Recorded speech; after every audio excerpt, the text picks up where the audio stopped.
According to Canada's Food Price Report for 2021, researchers at the Dalhousie University predicted that the price for food would go up 3 to 5%.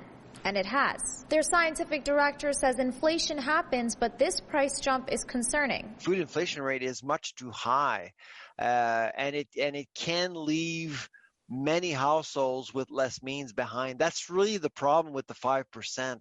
The sweet spot for a food inflation rate would be anywhere between, I'd say, 1.5 to 2.5%, but we're far away from that. He says there's almost no area in the grocery store that a consumer can be safe from inflation, with the cost for meat, vegetables, and bakery items all going up. And the pandemic is the main cause. COVID protocols are just slowing things down. It's costing more for everyone to do anything. To move anything around these days in the world is costing 3 times as much as last year. Which is causing many restaurants to also increase their prices on the menu, something the owner of Westtown says he had to do in May when they opened up. We put our menu prices up when we first opened back up because there was some slight increases across the board, but now we're seeing those price increases go up and up, and so we haven't been able to keep up with our menu prices. Statistics Canada says sales of wholesale products in May were up 0.5% from the previous month,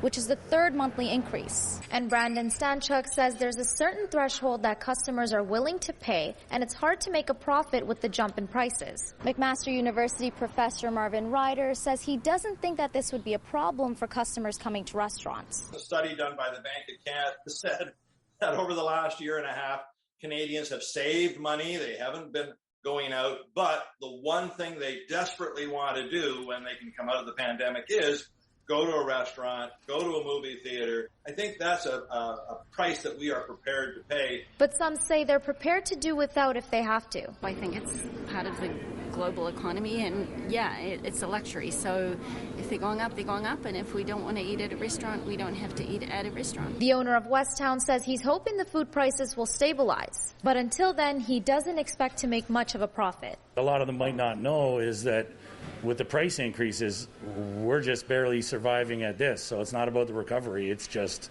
the survival. Manesa Dhanabalan, CHCH News.